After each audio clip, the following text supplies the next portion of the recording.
Hello, everyone, and welcome back to Freely Nourished, the podcast that empowers you to break the cycle of dieting by teaching you to nourish your body well. I am your host, Erin Casey, registered dietitian and owner of New You Nutrition Counseling, where we offer body positive, health, and weight inclusive nutrition counseling for people of all shapes and sizes all across the United States. If you are interested in pursuing one-on-one counseling, definitely check out my website. I will link it below. We also have lots of other offerings on our website. We have lots of downloadables and free resources. We, of course, have the YouTube channel that you are currently watching. If you like this content and are interested in more, please like and subscribe this video, or like this video and subscribe to my channel. And then, of course, if you ever have topics that you are interested in pursuing or want to know more about, I am always open to suggestions. So if you have questions, there's no question too dumb, no question too small. Please let me know either in the comments. I also have all of my social media, both linked to my YouTube as well as my website. So if you are more comfortable just sending a message on there than posting a public comment, no worries at all. I would still love to hear from you what kinds of topics you're interested in hearing about, or even what questions you may have about some of the content I've already created. I talk about this stuff all the time, but that doesn't mean that I always explain it completely clearly. So if there's stuff that you want to know more about, definitely let me know. Like I said, if you're interested in counseling, those prices and information about it can be found on my website. We also have lots of digital products now. So I have a masterclass and several workshops that are on there. So definitely go to my website. You can either check out the free resources tab if you just want freebies, or there's online and digital courses as another tab. And then, of course, there's services and pricing for my one-on-one counseling as well. So with all of that said, I am really excited to dive into today's topic. We are discussing BMR, or basal metabolic rate. And I think it is something that is just continuously misconstrued in the popular media. So I want to kind of take a little bit of time to kind of dive into it, explain what it is, what it isn't. And kind of, what we need to know about it in terms of reaching our health and our fitness goals. So let's dive in. First of all, your BMR, or basal metabolic rate, is sometimes defined as basal metabolic rate, and sometimes in literature or in other sources, it's listed as resting metabolic rate. So it can be BMR or it can be RMR. They are the same thing. So I definitely have questions sometimes from folks like, well, is BMR, like, what's the difference between your BMR and your RMR? Nothing, right? They are the same thing. I am accustomed to the language of BMR, so that's what I will use throughout this podcast. However, you may hear other people refer to it as RMR or resting metabolic rate. Just know that those are the same. Neither is right or wrong. It's just different terminology for the same thing. But regardless of whether you call it BMR or RMR, what it is the amount of calories that your body needs in a day to sustain life, right? So we take away all factors of like activity and mobility and really all skeletal muscle, right? And we look at just what your body needs to go about its day, right? So that's things like keeping your heart beating, keeping your digestive tract running, things like, lungs breathing, and honestly, a lot of other things that you probably don't give your body credit for doing. So, your liver and your kidneys do a lot to remove toxins from your blood. They balance your blood pH. Your cells are dying and regenerating all the time, especially in your GI tract. Your immune system is fighting like external threats like nonstop, and we don't even know it. So there's a lot. There's a lot that your body really does, and that goes on behind the scenes, and it does so very seamlessly, but all that takes a lot of energy. So when we think about our BMR, it's really a hefty amount of calories. It's usually about 70% of the calories your body needs in a day. So, and I think that kind of comes as a surprise to people, because I think very often if we don't move our bodies in a particular day, or if we get sick, or, just for what, or injured or anything like that, we think like, oh man, like I really just don't need to eat because I'm not moving. And that just could not be farther from the truth. Your body needs a lot of energy every day. And 70% of that energy has absolutely nothing to do with how much you move.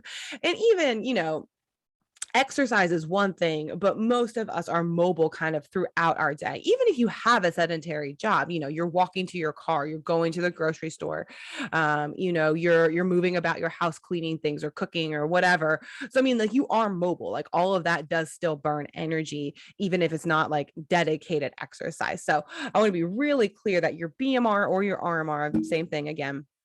Those are things that, those are calories that you need every day, no matter what.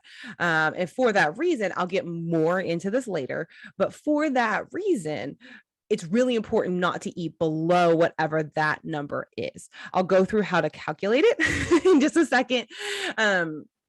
But it's really important not to eat below it, because in order for your body to maintain your health, in order for your body to do all the things it needs to do, keep your heart beating, keep your lungs breathing, keep your digestive tract working, all of the toxin removal and immune function and things like that, your body needs at least that many calories.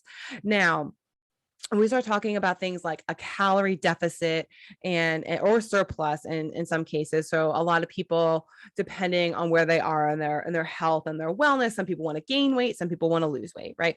And those are okay, right? Like I said, I'm very like weight inclusive. I do believe in health at every size. So I don't believe that your size predicts your health.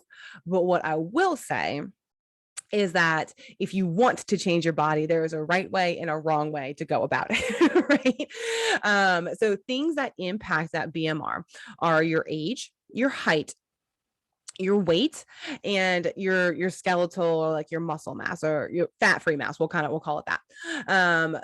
We have equations that kind of predict them. I'll show you one here in just a second. But then there are also other ways to measure them that are called indirect calorimetry.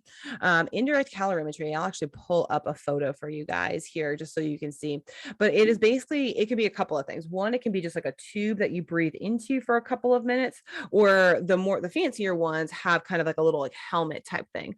What we're trying to do is isolate what's called your respiratory quotient, or kind of the rate at which your body exchanges oxygen for carbon dioxide.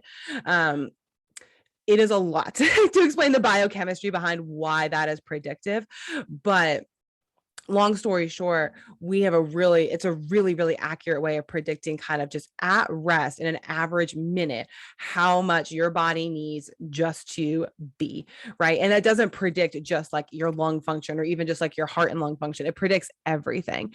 And that's just because all of those metabolic processes, so like digestion, breathing and heartbeat as well, but digestion, kidney function, liver function, immune function, all of those things, every single cell in your body, for every single job that it does, it lets off CO2.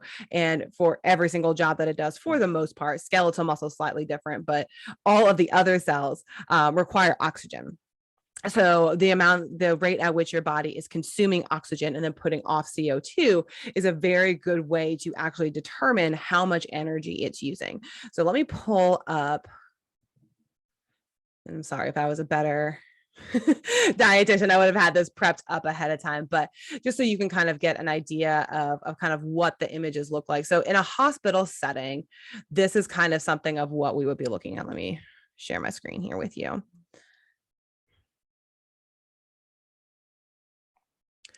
So if we use this very often in a hospital setting, for people who are on ventilators or who are very sick, people who basically, we want to make sure we're getting an accurate read, because a lot of times when someone's very, very sick, they're actually burning a lot more energy than a lot of our equations would lead you to believe, because a lot of the equations are based off of like ambulatory and like healthy adults, and a lot of people in the hospital are not ambulatory or healthy. So this is just kind of an idea. We would put something like this. This is kind of the space bubble that I was talking about. There are others.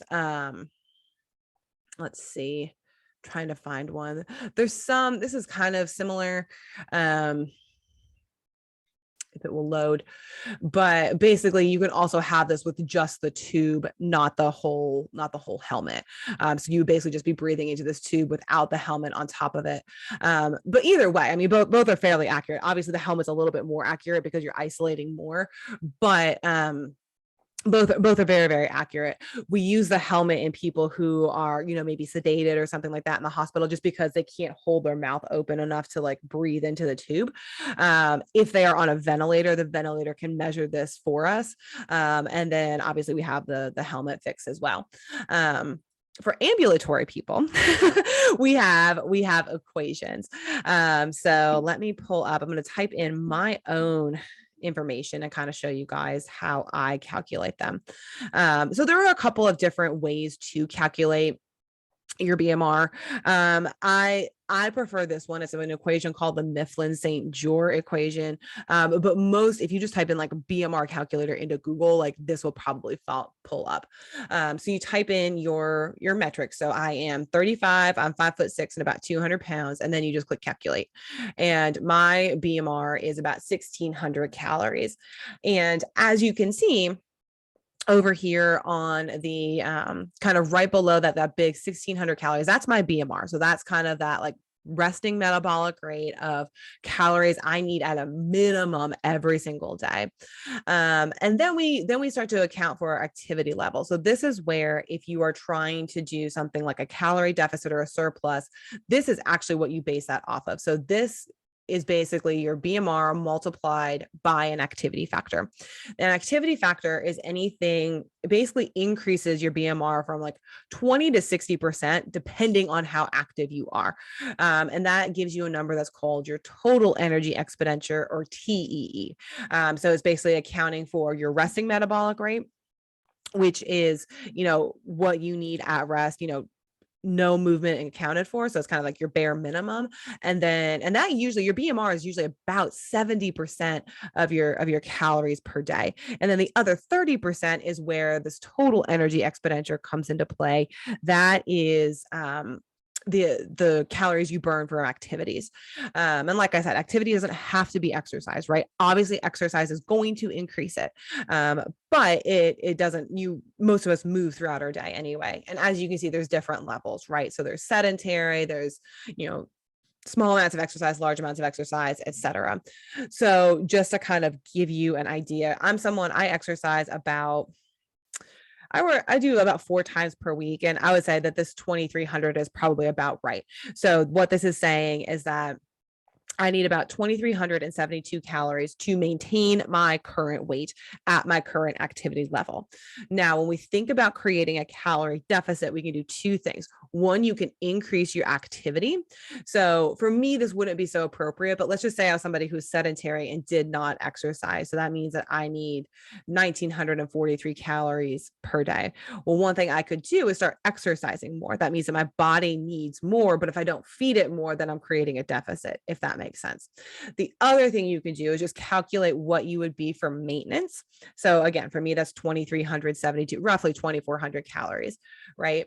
And then you would just subtract off of that, right? So I like to give people a deficit of about 200 to 500. I really like a nice moderate to low calorie deficit. I'll explain why in just a second.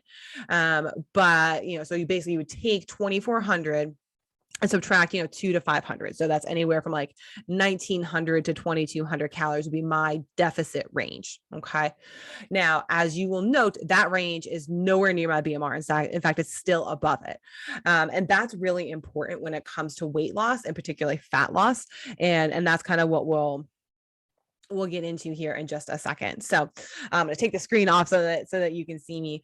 So the reason why a moderate calorie deficit is so important is, one, it's super important to make sure you're eating at least your BMR. Now, I'm kind of a larger person, so I have kind of a big wedge, and I'm also an active person. So I have kind of a big gap between my BMR and my TEE, or like kind of my maintenance calorie range.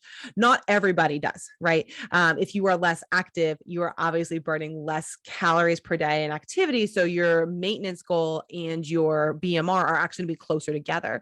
So we definitely want to make sure we don't tap into going below that BMR, because that's what your body needs just to function, right? Now, that said, obviously you are not going to die if you eat below your BMR. And, I think we can sit here and think, okay, well, it makes logical sense that that's what my body needs. But I'm actually going to tell you, like, this is why it's beneficial, especially in the case of weight loss or fat loss. Now, if you are trying to gain weight or build muscle or kind of, you need a surplus, I think it kind of goes without saying that obviously you need to eat at least at your BMR. You need to calculate your maintenance calories and then actually eat above that, right? So again, you do that same thing, find your BMR, multiply by your activity factor to find your maintenance goals, and then increase. I like the increases to actually be about the same. So 200 to 500 is my calorie goal. You can go higher if you want to, but sometimes that can be really hard and it can be really uncomfortable depending on how many calories we're talking about.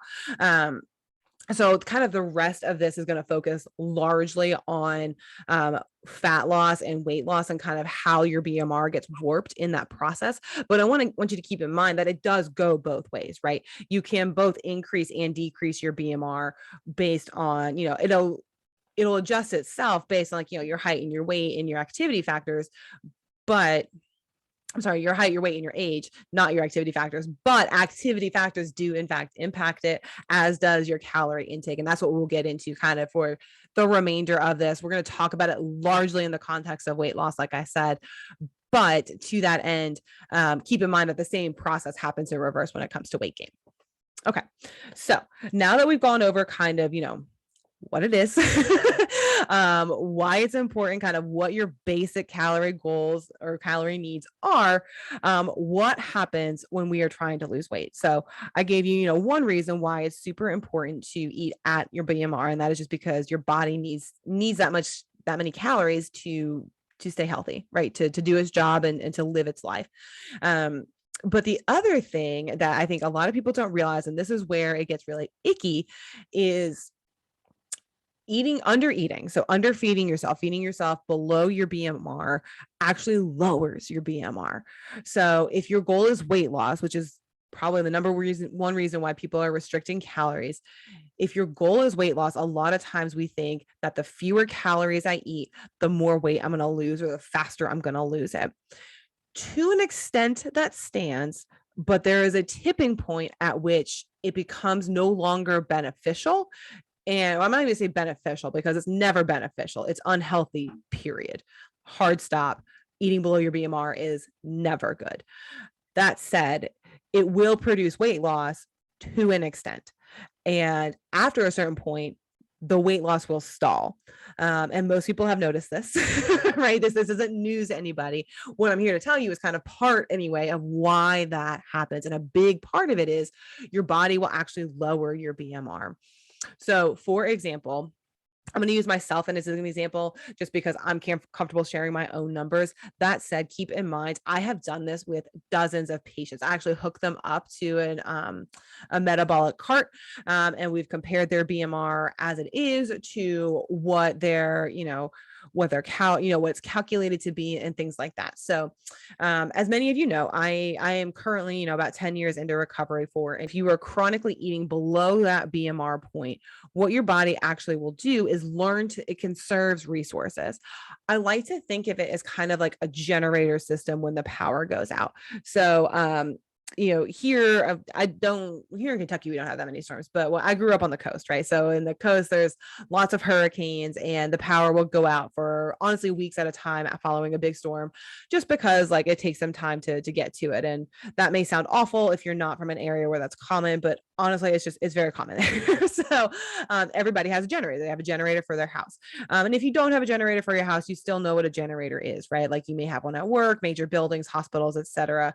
They all have generators to power like vital equipment if the power goes out, because like I said, we've got people on ventilators. We can't just have those ventilators stop working when the power goes out. But those generators, whether it's a generator at your home or it's a generator in a big building, they don't have the power. Somewhat intentionally, like, you can build generators to be quite large, but they don't power the entire building.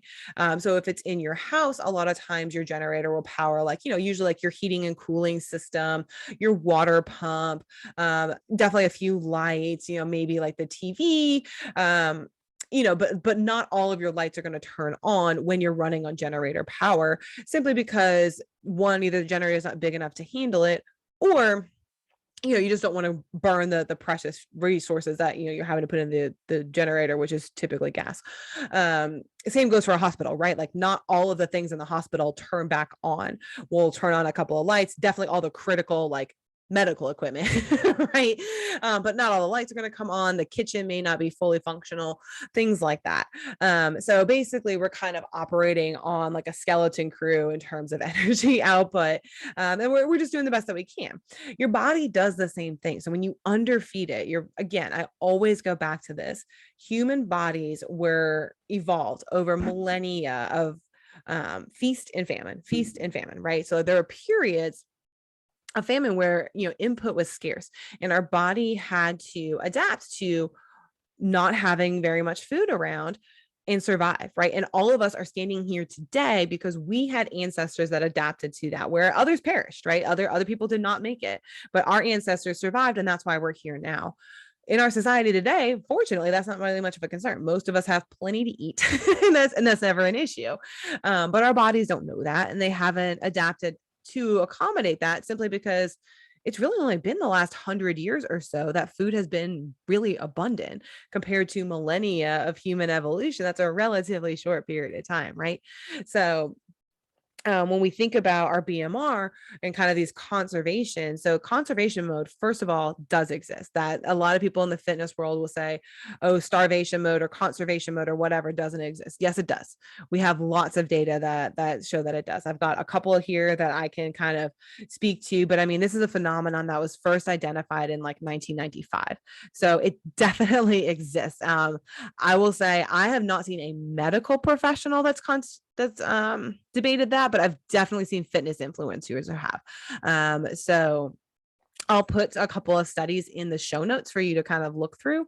But just to be very, very clear, conservation mode, starvation mode, whatever you want to call it, it absolutely exists. There's no question about it.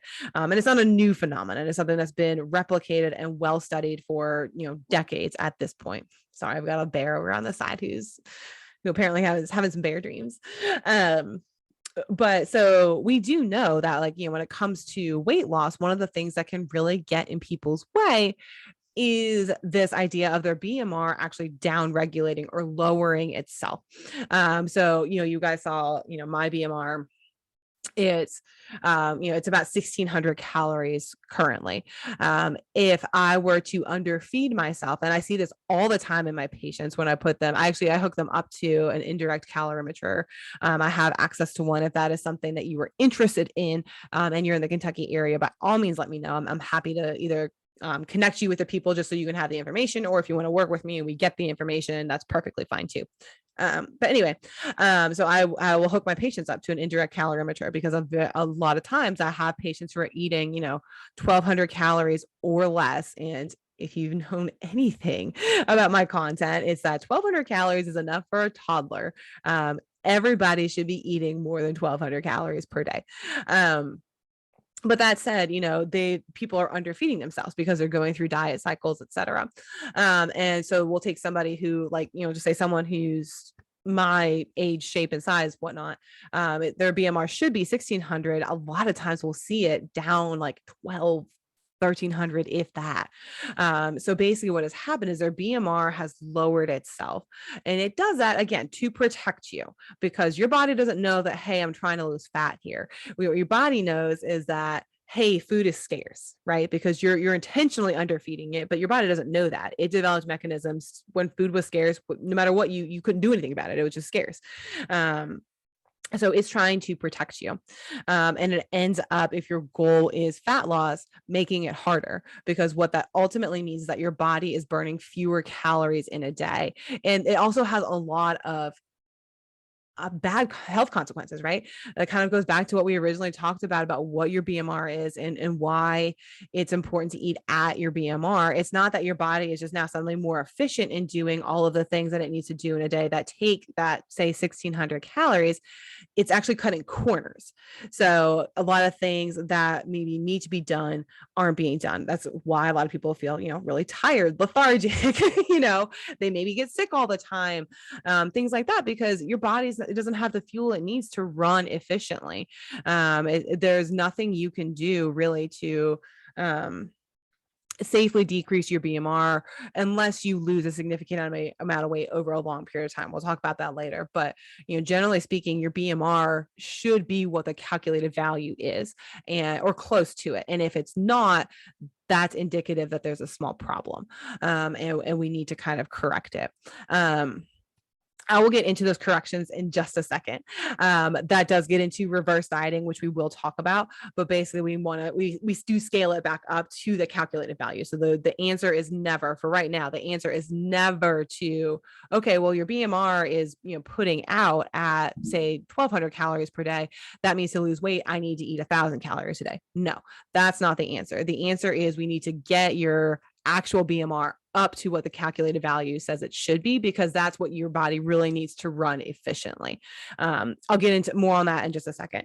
But basically, a lot of times what we'll see is decrease in BMR, and a lot of times when we see severe calorie restriction, again, beyond that, like 200 to 500 calories per day, your BMR can cut off upwards of 200 to 400 calories per day on its own. And all that, a lot of it's a phenomenon. The things we don't fully understand is like, how long does that take to go into effect?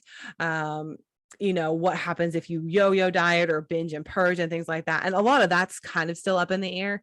But we definitely know that like dieting, calorie restriction, and chronic dieting lowers your BMR. Hands down, like there's no, there's really not much of an argument there against it. And again, I'll post some references for you. But if you hear fitness influencers or other people kind of telling you, oh, starvation mode doesn't exist and things like that, they're full of shit. I don't know how else to tell you. They're full of shit and they're wrong. And there's lots of data that says otherwise. I think a lot of times where some people kind of it grinds their gears is just because they're like, oh, well, like under eating isn't why you're overweight. And like to an extent that's true, but it can be if you're under eating and you're overweight, which can absolutely coexist, right? You can be overweight and still, and I say overweight in kind of air quotes with, the notion that we don't have a good idea of what healthy body weights are for humans. We just don't. We don't have a good scale or metrics to measure it by. But that said, you can be, what's considered overweight and still be underfeeding your body. And that's because of this BMR correction mechanism. It's called metabolic adaptation. So I will post a couple of peer-reviewed articles. These are the ones that are kind of like the original ones from like the late 90s, early 2000s that kind of originally talked about it. And then there's some newer ones and stuff like that too. But if you are interested in learning more, I always recommend Google Scholar. I think it's just an easier search engine. And you can look at like metabolic adaptation and calorie deficits and things like that. So that's kind of, that's one aspect of why under eating, other than just being bad and uncomfortable and generally not healthy for you, it can actually get in the way of your weight loss goals. So that's kind of where I was going with that long-winded train. So that's one way your BMR can change. Another way it can change is that, depending on how much weight you're losing or what your activity looks like, your fat-free mass, so the amount of muscle mass that you have. And I think I said, earlier that, there's fat-free mass, there's muscle mass, and there's like skeletal mass, organ mass, stuff like that. Generally speaking, your bones and your organs are not changing, right? So when your fat-free mass changes, we kind of just assume that is a change in your muscle mass. So if your muscle mass goes up or down, your BMR is also going to go up or down. So, the calculators aren't perfect, right? But they are close. So a lot of times when, we're trying to fully assess somebody, we look at their muscle mass percentage, we look at their height, their weight. And then we also look at, we may do an indirect calorimeter of their actual metabolic rate. So I said a second ago that we want to make sure that what we read as your BMR. So if you do an indirect calorimetry study, we want to make sure that your BMR actually matches what the calculated value should be. That's kind of like a low end estimate, if that makes sense. So it's kind of like an average adult with an average amount of muscle mass. That's what your BMR should be. Lots of people, particularly athletes, weightlifters, etc., have a much higher BMR. So, when it comes to, elite athletes and performance, we put them in metabolic carts all the time, just to make sure, we're feeding them enough. Right. So I kind of, I said a lot of this is focused on this whole podcast is focused on weight loss. But keep in mind, the other is absolutely true too. So your BMR can upregulate as you increase your fat-free mass. So that is why kind of a lot of trainers do push kind of weight training, is one, to preserve your muscle mass, but also to keep that BMR high. If you're in a calorie deficit, we want to keep that BMR as high as we possibly can.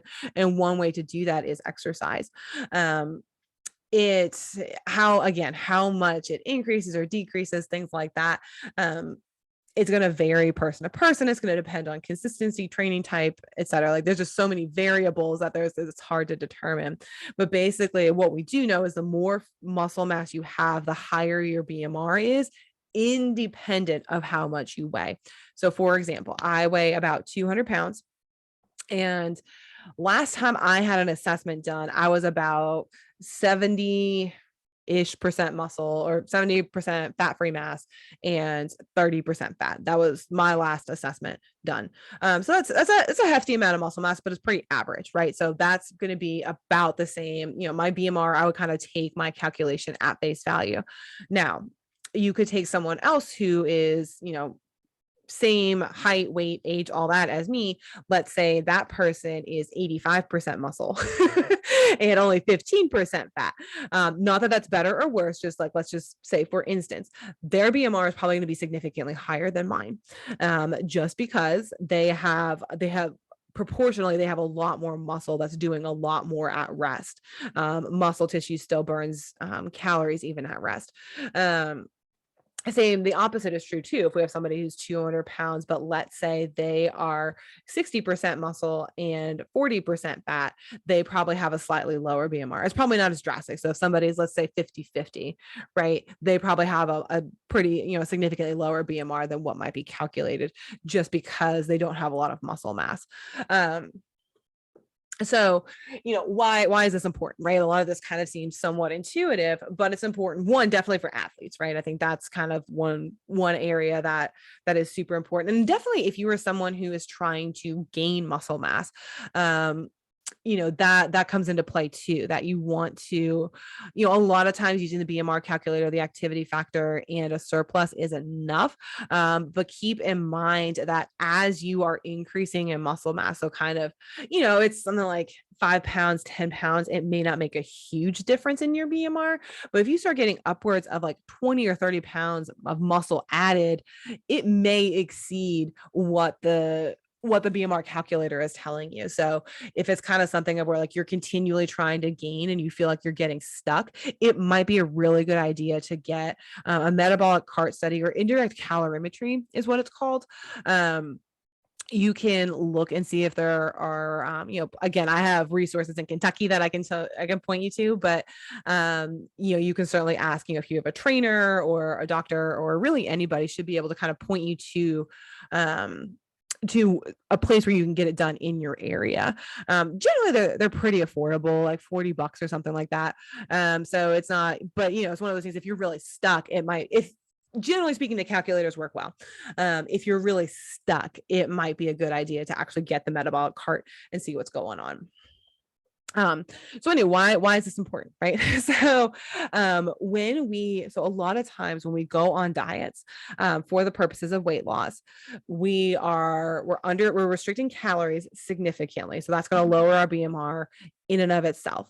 The other thing it does is when you lose weight rapidly, and I say this over and over and over again, you cannot speed up fat loss no matter what you do. And that is, again, because your body is designed to protect you. Okay. So your body doesn't want to give up extra fat mass because it wants to hold on to it, because it's expecting the next famine to roll around. That's just the way our bodies are designed. It's designed for survival. It's not designed to lose weight. Okay. So when it comes to fat loss, you can only lose at absolute most, 1 to maybe 2 pounds of true fat lost in an entire week. And that will not be every single week. There will be weeks where there's no fat loss. There will be weeks where it just doesn't change at all. There will be weeks where maybe there's like a third of a pound of fat loss. But generally speaking, if your goal is weight loss, what your goal really is fat loss, right? So when we want to lose weight, we want to keep our fat-free mass. We want to keep those muscles. Obviously, we want to keep our organs and our bones. We want to lose fat, right? That process cannot be sped up. And I say that, I repeat it several times, right? Because I think so much of the diet industry and so much of what diet culture has done to us as a society is basically given us this false hope that there is a way to hack that, or that there is a way to, speed that up. And there isn't, or at least not that we have found yet. I don't think that there ever will be, but there certainly isn't now. So to that end, when you go on these diets that produce, we don't measure, most of us anyway, don't measure fat loss. We measure our weight, right?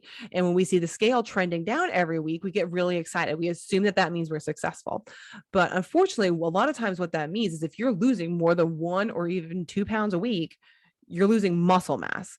You're losing fat mass too, but you're losing muscle mass, right? So 1 or 2 pounds of the weight you lose is going to be, and honestly, that's like, again, at best, probably not even 1 most weeks is going to be fat. The rest is going to be muscle and water. Okay. So if we think back to this idea that fat-free mass or muscle mass increases your BMR, losing muscle mass decreases your BMR. If you're on one of these rapid weight loss diets, you are not only lowering your BMR because you're underfeeding yourself, you're also losing muscle mass, which is going to lower your BMR further. Okay. So again, your body's cutting corners in terms of like its general function, but you're also losing muscle mass, which is a huge contributor to your BMR. Okay. So to that end, that's where it can be really, really tough. That's why most diets don't stick. And, most of the time I'm doing a whole podcast episode on why diets actually cause weight gain.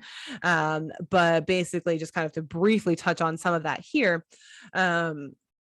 A big factor in terms of why your body regains weight so quickly after a diet is because it's trying to get back to baseline, right? It's still at a lower BMR, but you're feeding it more calories. So now it's like, okay, great, we've got this. It takes it a minute for your BMR to come back up to normal, because it needs to see kind of consistent input, right? It's like, well, we don't know, like, yes, we have enough food today, but is that going to be the case tomorrow? Is that going to be the case the next day, et cetera?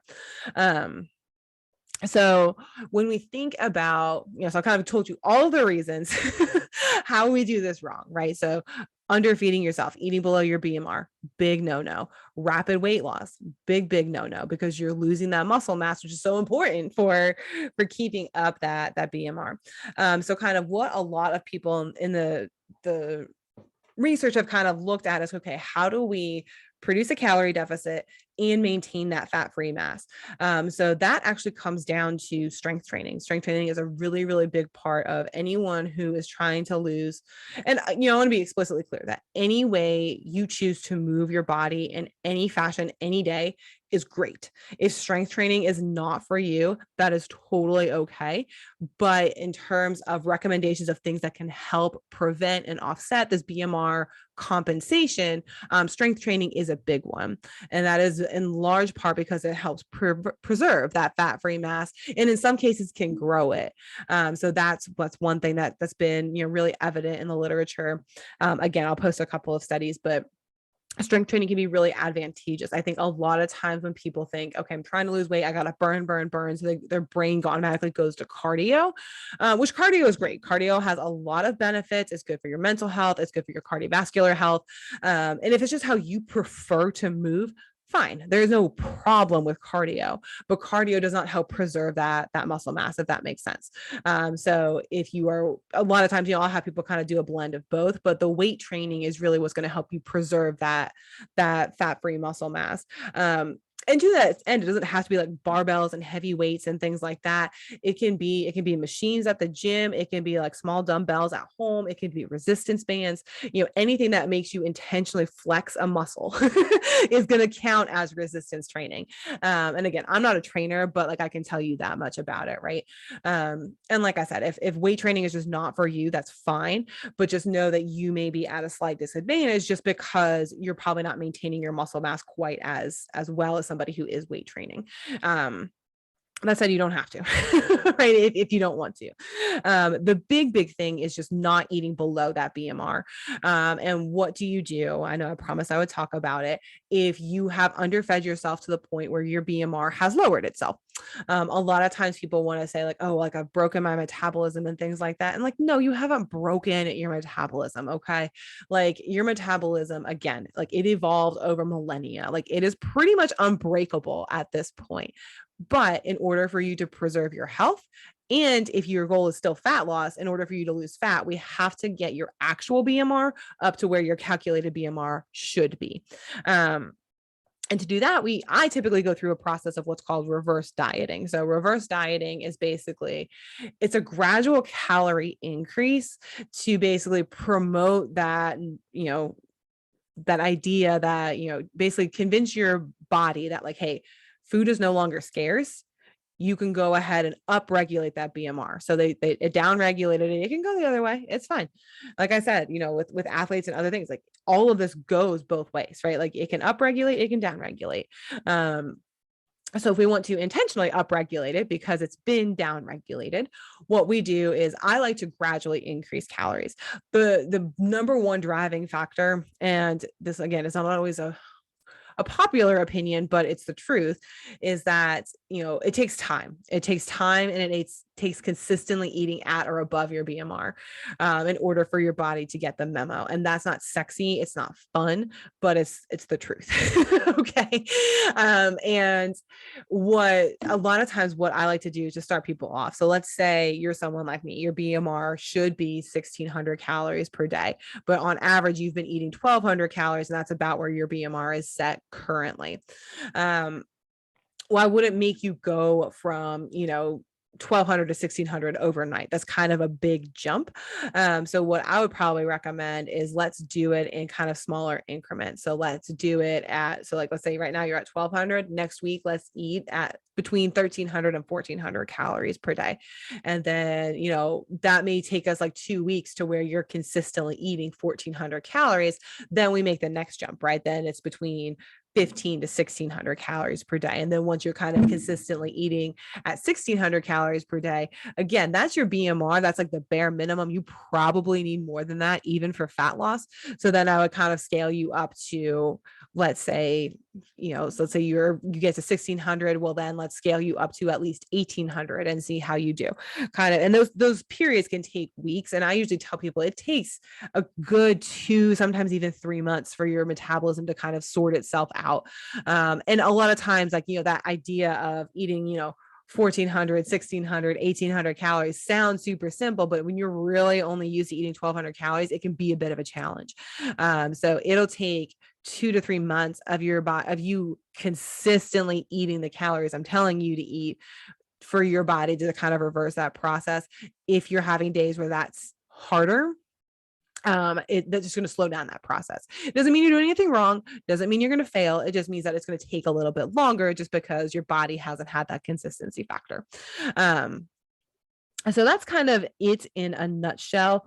One more thing I did want to touch on is that, let's see, I'm looking at notes here and kind of like a lot of where this can also feed into kind of weight loss and stagnates and things like that is, a lot of people I know kind of will follow, like they say I'm good during the week, meaning they stay at this really stringent calorie deficit during the week, but then on the weekends I lose control. If you think about this kind of from that BMR standpoint, right, your BMR is lower because for the most part you're underfeeding yourself.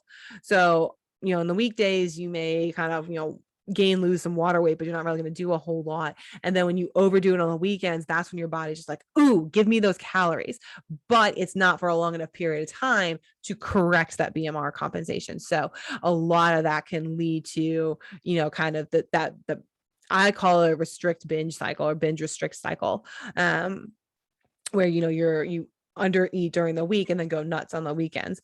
There's a lot mentally that goes into that too, which isn't the focus of this particular talk, but I just do want to kind of touch on it, that is something else that can kind of feed into this as well, that if your BMR is lower, when you do a kind of overeat, so to speak, then your body's going to grab onto those calories way more than if your BMR is kind of at a healthy level. And then if you overdo it one weekend, your body's kind of like, yeah, whatever, like it's fine. You may, gain a pound or two, but your body's also going to let go of it just as fast because you don't have this like state of desperation, if that makes sense. So I did want to point that out. Like I said, I'm going to post a couple of kind of the original studies. One is from the New England Journal of Medicine, which is a really great, well-respected, peer-reviewed journal that kind of, did the original study on this. They found that, between, this is Leibel and Rosenbaum, Rosenbaum and Hirsch in 1995, they found that, people, decreased, their BMR decreased by 3 to 4 calories per kilogram. So if you're a 200-pound person, that's about 200 calories a day, when they lost 10% of their body weight. So it definitely down regulates, below what we would expect from that. And then they also found in a same group in 2003 did a study that looked at like muscle efficiency. I didn't talk a whole lot about that here, just because that's not really like my scope of practice, but just to know that your muscles do get more efficient the more you train them, which more efficiency means that they are not going to be consuming as many calories. So then they kind of get into, okay, how do we kind of like switch up the muscle training to kind of preserve the BMR and that kind of thing. It's a good study. And then let's see. And then there was actually a really good study.